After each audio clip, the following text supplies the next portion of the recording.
Hello दोस्तों, नमस्कार। कैसे हैं आप सब? आई होप कि आप सब अच्छे होंगे और खूब बढ़िया से मन लगाकर पढ़ाई कर रहे होंगे। तो जैसा कि कल का सेशन कैसा रहा बताइएगा कमेंट करके कि कल का सेशन कैसा रहा।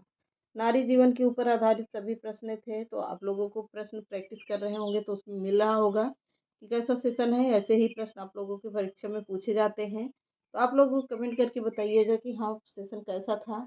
तो चलिए आज एक नया सेशन देखते हैं, प्रश्न उत्तर से होगा।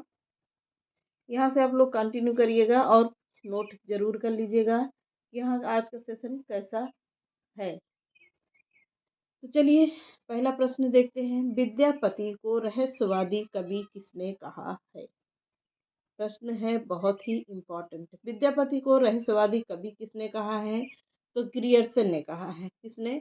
जॉर्ज ग्रियर्सन ने कहा है। अगला पॉइंट है विद्यापति को श्रृंगार रस का, श्रृंगार यहाँ पर गलत लिखा हुआ है, विद्यापति को श्रृंगार रस का सिद्ध वाक कवि किसने कहा है? तो विद्यापति को श्रृंगार रस का सिद्ध वाक कवि किसने कहा है? डॉक्टर हजारी प्रसाद द्विवेदी ने कहा है। अगला पॉइंट है आदिकाल को अत्यधिक विरोधी व व्याघातों का युग किसने कहा है? तो आदिकाल को, प्रश्न है आदिकाल को अत्यधिक विरोधी व व्याघातों का युग किसने कहा है? प्रश्न इंपॉर्टेंट है, किसने कहा है? हजारी प्रसाद द्विवेदी ने कहा है। अगला पॉइंट है विद्यापति की कुल कितनी रचनाएं हैं? तो विद्यापति की कुल है 16 रचनाएं। किसकी? विद्यापति की कुल 16 रचनाएं हैं। अगला पॉइंट है भल्ला हुआ जो मारिया बहनी म्याहत कंतु पंक्ति किसकी है? बहुत ही इंपॉर्टेंट पंक्ति है, आपकी पूछी जा सकती है आप लोगों से। फिर से देखिएगा, भल्ला हुआ जो मारिया बहिनी म्याहरा कंतु पंक्ति किसकी है? यह पंक्ति है हेमचंद्र की पंक्ति। किसकी? हेमचंद्र की पंक्ति है, जो इम्पोर्टेंट है। अगला है कौन आल्हा खंड को पृथ्वीराज रासो का एक खंड मानता है? कौन ऐसे राइटर हैं या कवि हैं जिन्होंने आल्हा खंड को पृथ्वीराज रासो का एक खंड मानता है? तो कौन होंगे? वाटरफील्ड हैं। कौन होंगे? विदेशी कवि हैं, विदेशी हैं ये, वाटरफील्ड। अगला है षड भाषा पुराण चाकुरान कथितम मया, भाषा के संबंध में यह पंक्ति किसकी है? फिर से देखिएगा, संस्कृति पंक्ति है ये। खड भाषा पुराण चा पुराणम कथितम मया, यह भाषा के संबंध में पंक्ति है। यह है चंद्र बरदाई की पंक्ति। किसकी है? चंद्र बरदाई की पंक्ति है। अगला पॉइंट है चंद्र बरदाई को किसने वीर काव्य धारा का प्रथम कवि माना है? तो चंद्र बरदाई को किसने वीर गाथा काल का प्रथम कवि माना है? डॉक्टर राम कुमार वर्मा ने माना है। किसने? डॉक्टर राम कुमार वर्मा ने माना है। अगला पॉइंट है चंद्र बरदाई को किसने हिंदी संसार का चासर कहा है? तो चंद्र बरदाई को किसने हिंदी संसार का चासर कहा है? अयोध्या सिंह हरिऔध ने कहा है। किसने? अयोध्या सिंह उपाध्याय हरिऔध ने कहा है चंद्र बरदाई को हिंदी संसार का चासर कहा है। अगला पॉइंट है गोरखनाथ को हिंदी गद्य का प्रथम लेखक किसने माना है? तो गोरखनाथ को हिंदी गद्य का प्रथम लेखक मिश्र बंधु ने माना है। किसने? मिश्र बंधु ने माना है। किसको? गोरखनाथ को हिंदी गद्य का प्रथम लेखक माना है। अगला पॉइंट है हाथों के दिन आएंगे। हाथों के दिन आएंगे कब आएंगे? या यह तो कोई नहीं बताता किसकी पंक्ति है? हाथों के दिन आएंगे कब आएंगे, या तो यह तो नहीं बताता कोई,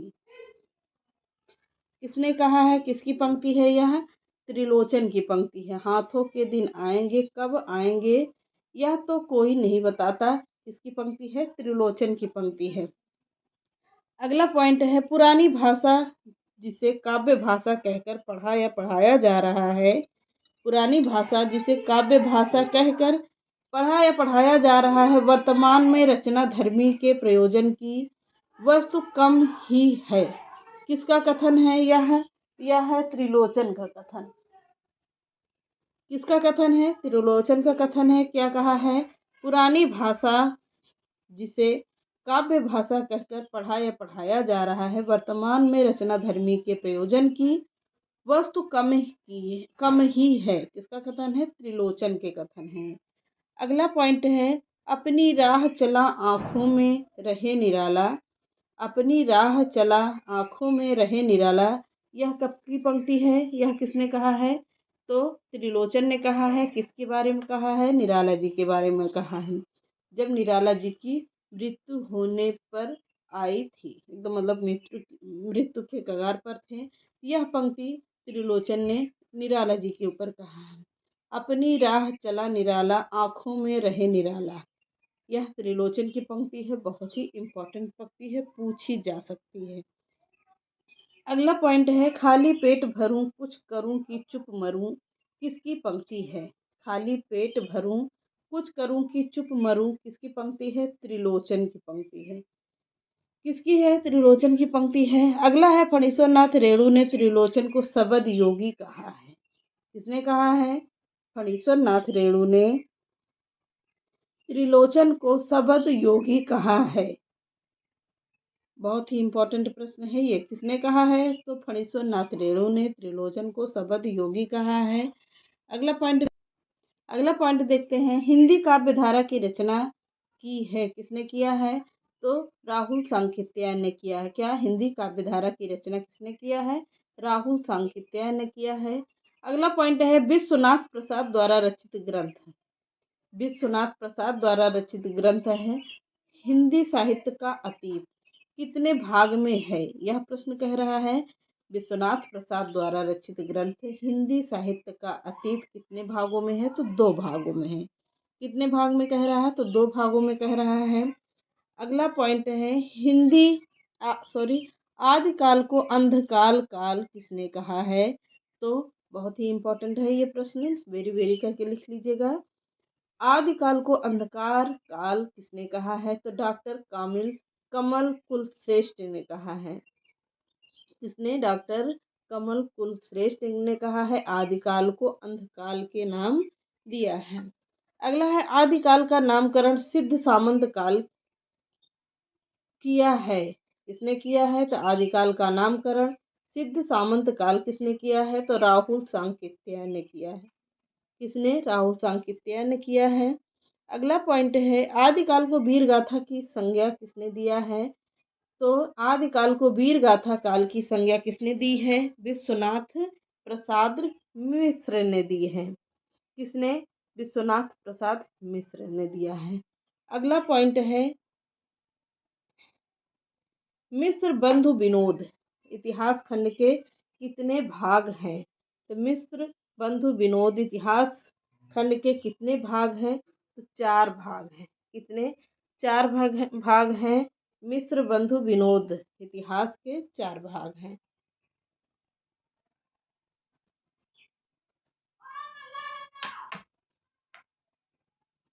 अगला पॉइंट देखते हैं, निम्नलिखित में से अर्ध स्वर है। क्या है? निम्नलिखित में से अर्ध स्वर किसे कहा जाता है? ये व्याकरण का प्रश्न है। या को कहा जाता है क्या? अर्ध स्वर के रूप में। अगला है, भरत मुनि ने अपभ्रंश को नाम दिया है। अब भरत मुनि ने अपभ्रंश को कौन सा नाम दिया है? अशुद्ध भाषा का नाम दिया है।